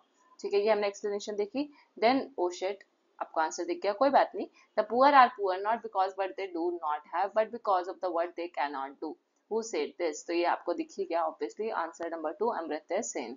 तो अमर्त्य सेन के ऊपर मैं ऑलरेडी एक वीडियो बना चुकी हूँ, उसमें मैंने आपको बताया था कि अमर्त्य सेन ने गरीब लोगों के लिए कितना काम किया था, उनकी बुक्स भी हमने पढ़ी थी, राइट। तो अमर्त्य सेन का यही ये डायलॉग है। बाकी हैंस सिंगर है, ये एनिमल राइट्स की बात करते हैं, अगर आपको जहां तक याद होगा। ठीक है, और इनका कुछ ज्यादा है नहीं हमें हमारे पॉलिटिकल प्रोसेस में, तो ये दो हमारे इंपॉर्टेंट है। अमर्त्य सेन का आपको बता दिया। तो पुअर आर पुअर, जो गरीब है वो गरीब इसलिए नहीं है कि उनके पास कुछ चीजें नहीं है, बल्कि वो गरीब इसलिए हैं क्योंकि वो कुछ चीजें नहीं कर सकते। ये इसका मतलब था। और अमर्त्य सेन का ये जो आइडिया है, ये इनके कैपेबिलिटी अप्रोच से रिलेट करता है, क्योंकि वो कैपेबिलिटी पोटेंशियल बताते हैं ना अमर्त्य सेन कैपेबिलिटी अप्रोच में अपना। जो पहले इकोनॉमिस्ट थे 1980s के, और इन्होंने सबसे क्लोजली एसोसिएटेड थे and remains most closely associated with him, यानी कि हम इकोनॉमिस्ट थे और बाकी लोगों से एसोसिएटेड थे। Then poverty is understood as a deprivation in the capability. तो पॉवर्टी को उन्होंने कैपेबिलिटी की कमी माना है। तो गरीब जो है वो अपनी क्षमताओं की वजह से गरीब होता है, और इसके पास क्षमता, इतना पोटेंशियल नहीं होता कि वो गुड लाइफ को अचीव कर सके। और डेवलपमेंट क्या होता है? फिर डेवलपमेंट को दो कीवर्ड्स पता याद रखना, पॉवर्टी और डेवलपमेंट, अमर्त्य सेन के। ठीक है, is understood as a capability expansion. और डेवलपमेंट का क्या मतलब है? जब आप अपनी क्षमताओं को, कैपेबिलिटीज को बढ़ाते हो, एक्सपेंड करते हो, तो इसका मतलब आप डेवलप कर रहे हो। ठीक है, इसका मतलब आपके डेवलपमेंट आ रहा है। देन अमर्त्य सेन इसको पुअर आर पुअर नॉट वे, ये वाला फिर कोट बोलते हैं इसी कॉन्टेक्स्ट में। बाकी आपको इनका पूरा देखना है तो आपको वीडियो देख लेना, मेरा वाला प्लेलिस्ट में है, लिंक डिस्क्रिप्शन में मिल जाएगा। अब इनमें से ऐसा कौन से टैक्सेस है जो लगाती तो यूनियन है? ठीक है, टैक्सेस को लगाने का काम, या टैक्सेस क्या, कितने टैक्स लगेगा, क्या लगेगा, वो यूनियन लगाएगा। यूनियन यानी कि हमारा सेंटर। लेकिन उसको कलेक्ट कौन करेगा और उसको मैनेज कौन करेगा, उसकी देखरेख कौन करेगा? तो वो करेगा स्टेट। अब बताना है इसमें से ऐसे कौन से टैक्सेस हैं। ऑप्शन में आपको दिखा देती हूँ। ये आपके ऑप्शन आपकी स्क्रीन पर। ठीक है, और आपको बताना है कौन सा सही है कौन सा नहीं। ठीक है, तो सही वाला पूछा है, करेक्ट वाले पूछा है कि कौन से स्टेट्स अप्रोप्रिएट करती है लेकिन लगाती यूनियन है। तो सबसे पहला होगा हमारा स्टैम्प ड्यूटीज। तो स्टैम्प ड्यूटीज हमारी सेंटर के पास होता है इसका सारा दामोदार कि कितना स्टैम्प ड्यूटी कहाँ कहाँ लगेगा, लेकिन स्टेट कलेक्ट कौन करेगा, स्टेट कलेक्ट करेगा। तो स्टैम्प ड्यूटीज ए। एक्सरसाइज ड्यूटीज जो होती है यानी कि जो मेडिकल और टॉयलेट मटेरियल्स पे लगाई जाती है एक्सरसाइज ड्यूटीज, वो भी सेम सिचुएशन पे होती है कि स्टेट इसको कलेक्ट करता है। वेयर जो सेल्स टैक्स और लैंड रेवेन्यू है वो इसका पार्ट नहीं है। तो ऑप्शन नंबर 1 यानी कि हमारा करेक्ट आंसर होना चाहिए, yes this is the right answer. Explanation पढ़ लेते हैं। आर्टिकल 268 के अकॉर्डिंग जो ड्यूटीज है यूनियन को दी गई हैं और स्टेट उसको कलेक्ट करता है, जैसे स्टैम्प ड्यूटीज हो गई, ठीक है, कौन कौन सी आप देख लो। Such stamp duties and such duties of exercise यानी कि exercise duties on medical and toilet preparation, ठीक है, टॉयलेट मटेरियल है, मेडिकल रिलेटेड कोई स्टफ है, तो ये सारी जो चीजें हैं वो यूनियन लिस्ट का पार्ट होती हैं। इसलिए द गवर्नमेंट ऑफ इंडिया यानी कि हमारा यूनियन इसको लगाता है, ठीक है, लेकिन कलेक्ट स्टेट करता है in the case where such duties are leviable within any union territory. और इवन उस केस में भी जैसे यूनियन टेरिटरी है कोई, तो उस केस में यूनियन टेरिटरी कलेक्ट करती है। बाय उस केस में अगर कोई यूनियन टेरिटरी है सॉरी, तो गवर्नमेंट ऑफ इंडिया कलेक्ट करेगा क्योंकि वहां पे तो स्टेट नहीं है ना। तो यूटीज के केस में government of India he collect करता है, लेकिन स्टेट के केस में स्टेट कलेक्ट करती है, ठीक है, इन ड्यूटीज को। देन द इन ड्यूटीज यानी कि जो भी हमारे टैक्सेस लगते हैं वो। The proceeds in any financial year of any such duty leviable within any state shall not be form of the consolidated form of fund of India। और ये जो टैक्स स्टेट कलेक्ट करेगी किसी भी फाइनेंशियल ईयर में, ठीक है, तो उससे जो होने वाला, जैसे स्टेट ने कुछ कलेक्ट किया, स्टेट ने टैक्सेस कलेक्ट किए, stamp duties excise duties collect की, और मान लो उनके पास आया कम से कम 1 लाख रुपए के टैक्स आया, ठीक है, तो मैं बहुत कम बता रही हूँ ऐसे एग्जांपल। तो 1 लाख का टैक्स आया। अब ये जो टैक्स स्टेट ने कलेक्ट किया तो वो क्या कंसोलिडेटेड फंड ऑफ इंडिया में डाल देगा अपना टैक्स? नहीं, वो स्टेट अपने पास ही रखेगा, ना कि कंसोलिडेटेड फंड ऑफ इंडिया में नहीं डालेगा। यूनियन ने इसको लगाया था, अब स्टेट ने उसको कलेक्ट किया, उसी को मैनेज करेगा, स्टेट अपने ही डेवलपमेंट के लिए उसका यूज करेगा, तो वो स्टेट के पास ही असाइन होगा, कंसोलिडेटेड फंड ऑफ इंडिया में वो नहीं देगा उस टैक्स को। तो ये बस यही लाइन लिखी हुई थी। Now next question authors and books का ये क्वेश्चन है। ग्रैनवल ऑस्टिन की बुक सबको पता है, कॉर्नरस्टोन ऑफ अ नेशन, ठीक है। देन हमारी मॉरिस जॉन्स की अगर हम देखें इन तीनों में से तो है government and politics of India, ठीक है। तो government and politics of India अगर हम देखें तो A3B1 ये रहा, यहाँ पे ए ऑप्शन है। देन सी का 4 MB पिल्ले की जो है वो है हमारा constitutional government in India, and Ivor Jennings की जो बुक है वो है some characteristics of Indian constitution. ये कुछ इंपॉर्टेंट बुक्स हैं जो आपको हमेशा याद रहनी चाहिए। मॉरिस जॉन्स की मैंने सारी बुक्स आपको याद कराई हैं, ग्रैनवल ऑस्टिन का हमने अलग से वीडियो में आपको सारा ट्रिक के साथ याद करा रखा है। देन MB पिल्लर आइवर जेनिंग्स का मैंने आपको बस थोड़ा बहुत कि उन्होंने फेडरलिज्म के बारे में क्या बोला वो सब याद रखना है। और इसमें इस क्वेश्चन से आप MB पिल्ले की एक और बुक याद रख लो जो कि है कॉन्स्टिट्यूशनल गवर्नमेंट इन इंडिया, जो कि रिपीट हो सकती है, 2019 का ये क्वेश्चन है, हो सकता है दोबारा से पूछ लिया जाए। तो कॉन्स्टिट्यूशनल गवर्नमेंट MB पिल्ले की है, पिल्लई, ठीक है। आइवर जेनिंग्स, जो जेनिंग्स है वो some characteristics of Indian constitution. तो जेनिंग्स जो हमारे कैरेक्टरिस्टिक्स की बात कर रहे हैं, ये तो जो जेनिंग्स है याद कर लो जीन्स, तो जीन्स के क्या क्या कैरेक्टरिस्टिक्स होते हैं, ठीक है, कैसे हमें फीचर्स चाहिए होते हैं एक जीन्स में, वैसे कुछ करके आप याद रख सकते हो। सो ये रहा आपके सामने एक्सप्लेनेशन, कब कौन सी बुक ईयर भी यहाँ पे मेंशन्ड है, आप पढ़ सकते हो, ठीक है। अब आपको बताना है कि करप्शन के क्या प्रभाव पड़ते हैं हमारी डेवलपमेंट पे, ठीक है। अगर कोई स्टेट डेवलप करना चाहता है या कोई नेशन डेवलप करना चाहता है, तो अगर वहाँ पे करप्शन हो जाए तो क्या क्या प्रभाव पड़ेंगे, उसका क्या इम्पैक्ट पड़ेगा, बेसिकली ये पूछा है। तो एक तो अगर करप्शन होगा तो सोशल सर्विसेज लेवल जो है वो कम होगा, सही बात है, सोशल सर्विस कम होगी, करप्शन ज्यादा होगा, तो ये हमारा correct. Then lower economic growth, economic growth अब ऑब्वियसली करप्शन ज्यादा है हमारी कंट्री में, तो इकोनॉमिक ग्रोथ कम होगी, करप्शन ज्यादा होगा, तो टैक्स बर्डन बहुत ज्यादा पड़ेगा, सर्विसेज कम होगी, तो ये भी सही है, टैक्स बर्डन ज्यादा पड़ेगा, करप्शन मतलब टैक्स बर्डन ज्यादा पड़ेगा अगर करप्शन ज्यादा होगा, तो ये भी सही, ये भी सही। तो ABC, तो ABC तो इन तीनों में ही आ रहा है, और D भी करेक्ट होना चाहिए फिर, कि हमारे पास जो फार्मर्स होंगे उनको जो प्रोडक्ट सेल करना होगा उसकी अपॉर्चुनिटीज कम होगी, क्योंकि करप्शन करके ही आधे लोग तो बीच में ही माल खा जाएंगे, तो वो बेचने के लिए नहीं, मतलब उनको इतना नहीं मिलेगा इनकम जितना वो बेच के वो कमा सकते थे। तो करप्शन के सारे नेगेटिव पॉइंट्स होते ही हैं, तो ये ABCD करेक्ट आंसर होना चाहिए, जो कि हमारा yes, this is the correct answer.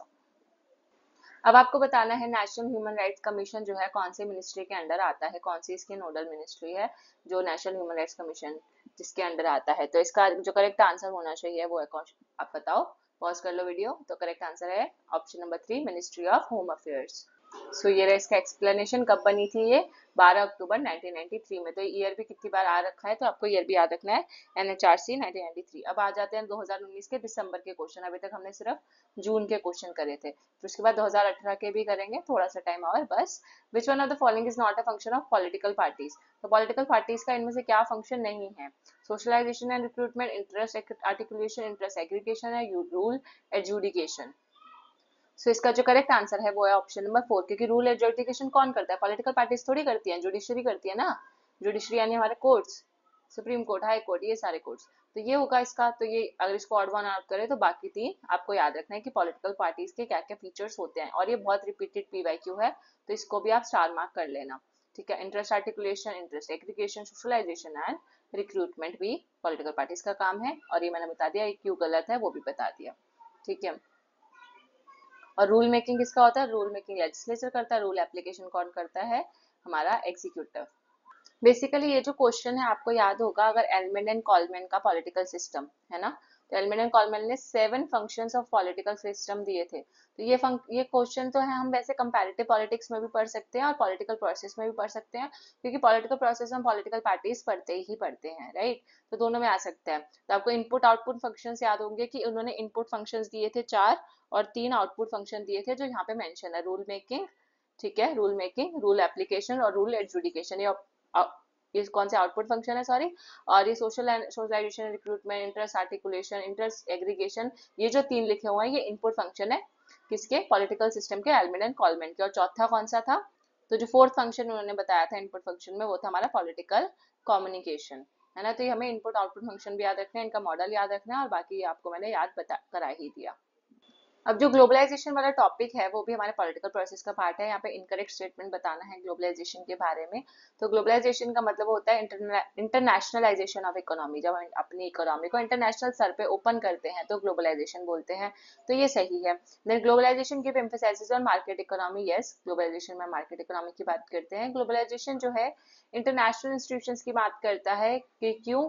क्योंकि ताकि हम एक जो इकोनॉमी को सुपरवाइज कर सके, ठीक है, इकोनॉमी को मैनेज कर सके, ऐसे सुपरविजन कर सके, ऐसे इंटरनेशनल इंस्टीट्यूशन हम ग्लोबलाइजेशन में पढ़ते हैं। ठीक है, और इसी की वजह से ऐसे इंटरनेशनल इंस्टीट्यूशन का राइज होता है।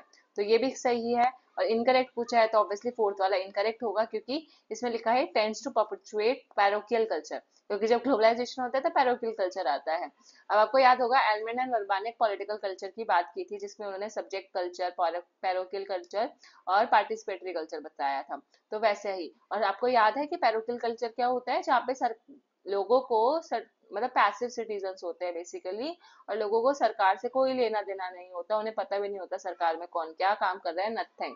तो वो पैरोकियल कल्चर होता है, राइट। और ऐसा बोला गया है कि ग्लोबलाइजेशन की वजह से पैरोकियल कल्चर आता है, तो ये तो एक नेगेटिव पॉइंट है।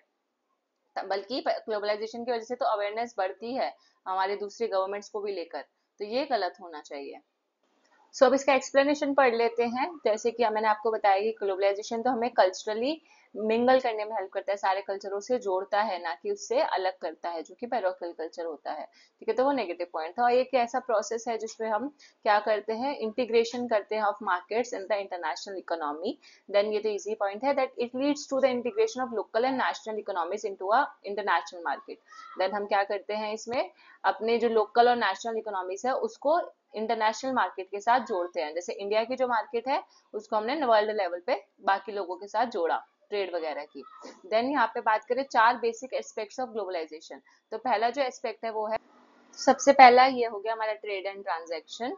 ठीक है, दूसरा capital and investment second aspect है ग्लोबलाइजेशन का।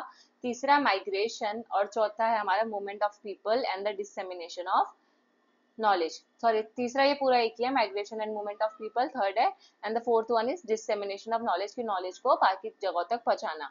अब ये जो 4 एस्पेक्ट्स है ये इंपॉर्टेंट क्यों है? क्योंकि आईएमएफ ने दिए हैं 2000 में। ठीक है, तो 2000 वर्ष में आईएमएफ ने, इंटरनेशनल मॉनेटरी फंड ने 4 एस्पेक्ट्स ऑफ ग्लोबलाइजेशन बताए थे जो हमें याद रखने हैं।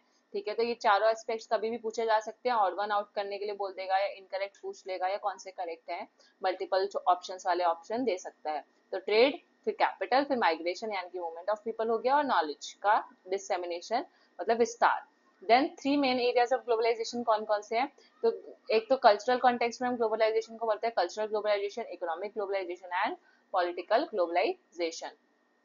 नाउ आपको ये बताना है कि जो संस्कृताइजेशन टर्म है वो किसने दिया है। तो काफी इजी क्वेश्चन है, ऑब्वियसली एम एन श्रीनिवास ने ये टर्म दिया है। और इससे एम एन श्रीनिवास से हमने प्रीवियस लेक्चर में क्वेश्चन भी प्रैक्टिस किया था, अगर आपको याद हो तो, कंसेप्ट ऑफ वोट बैंक। और पूरा का पूरा मैंने आपको वोट बैंक का कॉन्सेप्ट क्या होता है, क्या उन्होंने बोला था, किस आर्टिकल में बोला था, सब बता दिया था। ठीक है, तो ये वो भी याद रखना। अब इसके बारे में कुछ एक्स्ट्रा पॉइंट, ये कौन से आर्टिकल में था, ये सॉरी आर्टिकल नहीं था, ये बुक थी। जिस बुक में इन्होंने कॉन्सेप्ट दिया था, तो बुक का नाम भी आ सकता है कभी, तो उसका नाम था religion and society among the को ऑर्गेनाइजेशन ऑफ साउथ इंडिया। ठीक है, तो ये पूरा बुक का नाम है। साउथ इंडिया वाली बुक मैंने आपको प्रीवियस लेक्चर में भी बताई थी, plus concept of vote bank कौन से आर्टिकल में दिया था वो आपको मेरे को कमेंट सेक्शन में बताना, मैंने आपको प्रीवियस लेक्चर में बताया था। और इसमें उन्होंने कल्चरल मोबिलिटी की बात की थी, ट्रेडिशनल कास्ट स्ट्रक्चर जो था इंडियन सोसाइटी का कैसा था वो बात की थी। ठीक है, चलो अब आपको बताना है लिबरलाइजेशन के पॉजिटिव इम्पैक्ट। ठीक है, तो इनमें से पॉजिटिव पूछा है तो जो नेगेटिव है वो ऑब्वियसली एलिमिनेट कर देंगे। अब आपको मैं हिंट दे देती हूँ, 3 पॉजिटिव है और इसमें से एक नेगेटिव है, सोचो क्या होना चाहिए। ठीक है, तो फॉरेन इन्वेस्टमेंट लिबरलाइजेशन से होता है, ये पॉजिटिव है। प्रोडक्शन इंक्रीज होना पॉजिटिव इम्पैक्ट है। इन अनएम्प्लॉयमेंट बेरोजगारी का बढ़ जाना, तो बेरोजगारी बढ़ेगी तो पॉजिटिव थोड़ी है, नेगेटिव है ना, तो ये गलत हो गया। And then technological advancement, technological advancement होगी, सही बात है, और ये भी पॉजिटिव है। तो इसका आंसर होना चाहिए ए, बी और डी। अब देखते हैं कहाँ पे है ये आंसर। हमारा option number 1 will be the right answer. ठीक है, यस। सो ये हमारे पास होगा। Next question, arrange the following states in chronological order. तो ये 4 स्टेट्स है और ये 4 ऑप्शन, वीडियो पॉज करो और आंसर सोचो। The correct answer is option number 4। तो ये आपके सामने है, जैसे गुजरात बना था 1960 में, देन सिक्किम बना 1975 में, गोवा बना था 1987 में, और तेलंगाना भी हमने पीछे भी एक्ट पढ़ा था, आंध्र प्रदेश रिऑर्गेनाइजेशन एक्ट 2014 का। ठीक है, सो ये ऐसे क्रोनोलॉजी है। बाकी वैसे ही आपको कौन सा स्टेट कब बना क्रोनोलॉजी में याद होना चाहिए, ईयर चाहे याद ना भी हो पर क्रोनोलॉजी याद रहनी चाहिए। फिर 2018 दिसंबर का क्वेश्चन आ गए हम, थोड़ा सा और बचा है बस। Among the following describe the nationalist movement before the arrival of Mohandas Karamchand Gandhi age. तो गांधी जी उस टाइम इंडिया नहीं आए थे, ये उस तब का क्वेश्चन पूछा जा रहा है कि जब गांधी जी इंडिया नहीं आए थे तो ऐसा कौन सा पर्सन था जिसने नेशनलिस्ट मूवमेंट को ये बोला, a movement representing the classes. ये एक ऐसा मूवमेंट है इंडियन इंडिपेंडेंस स्ट्रगल का जो क्लासेस को रिप्रेजेंट करता है, ना कि मासेस को। क्योंकि जब गांधी जी आए थे तब तो जो मूवमेंट हमारा इंडिपेंडेंस स्ट्रगल हुआ था तो मासेस रिप्रेजेंट कर रहा था कि सारे एक साथ जुड़े हुए थे। लेकिन गांधी जी के आने से पहले वो क्लासेस का मूवमेंट था, ना कि मासेस का। जैसे लेबर क्लास है, पीजेंट क्लास है, सब अलग अलग अपना अपना मूवमेंट कर रहे थे अपने अपने हित के लिए, कोई बड़े लेवल पे नहीं सोच रहा था। तो ये रहे आपके सामने 4 ऑप्शन। अगर आपने 2018 का पेपर सॉल्व किया है तो आपको इसका आंसर आता होगा। तो इसका जो करेक्ट आंसर है वो है रविंदर कुमार। तो रवि जी ने, या रविंदर याद ना रहे तो रवि ने ऐसा किया था, ऐसे याद रख लो। तो रविंदर कुमार ने ये स्टेटमेंट बोला था गांधी जी के टाइम पे, जब क्योंकि गांधी जी ऐसे थे जिन्होंने मास सपोर्ट किया था, मासेस को सपोर्ट लिया था ना इंडियन नेशनल मूवमेंट में, और गांधी को हम लीडर ऑफ मासेस बोलते थे। Then he was associated with the transformation of Indian National Congress into political organization with mass base। ये तो गांधी जी के बारे में बातें पता ही होंगी। अभी नेक्स्ट क्वेश्चन आपको बताना है कि इनमें से कौन सा ऐसा लीडर है जिसने, या मतलब कौन से ऐसे थिंकर हैं जिन्होंने सुप्रीम कोर्ट को क्रिटिसाइज किया है ये बोल के कि वो एक डीपली पैराडॉक्सिकल इंस्टीट्यूशन है। पैराडॉक्सिकल क्या होता है, जो कि कंफ्यूजिंग होता है, सच भी झूठ भी, मतलब बीच का पैराडॉक्सिकल होता है। ठीक है, कंफ्यूजिंग एक तरीके से, एक बहुत पैराडॉक्सिकल इंस्टीट्यूशन है, दोगला इंस्टीट्यूशन है, क्योंकि because it wills immense power with limited accountability. क्योंकि सुप्रीम कोर्ट के पास पावर तो बहुत सारी है, ठीक है, लेकिन अकाउंटेबिलिटी कम है उसकी। देखिए वो अपनी अपनी पावर को एक्सरसाइज करता है, अपनी जजमेंट देता है, लेकिन वो किसी को अकाउंटेबल नहीं होता किसी को, मतलब यानी कि लिमिटेड अकाउंटेबिलिटी है, ऐसा नहीं है किसी को अकाउंटेबल नहीं होता, लेकिन उसको बहुत कम केसेस है कि उसको बताना पड़े कि हमने जजमेंट क्यों दिया, उसको प्रूफ देना पड़े, ऐसा कुछ नहीं होता। तो ये सुप्रीम कोर्ट को किसी ने क्रिटिसाइज किया है, बताओ किसने। तो the correct answer is Pratap Bhanu Mehta. ठीक है, प्रताप भानु मेहता इसको क्रिटिसाइज करते हैं सुप्रीम कोर्ट को, बस इतना याद रखना। देन तो बेसिकली जो हम फेमस कमेंटेटर्स पढ़ते हैं ना पॉलिटिकल प्रोसेस में, जो मैंने आपको अलग से प्लेलिस्ट भी बना के दी है फेमस कमेंटेटर्स की, जो हमारे सिलेबस में है, तो वो आप देख लेना एक बार। तो वहीं से क्वेश्चन है, और जो वहाँ पे थिंकर्स मेंशन नहीं है वो हमारे पीवाईक्यू से कवर हो रहे हैं, राइट।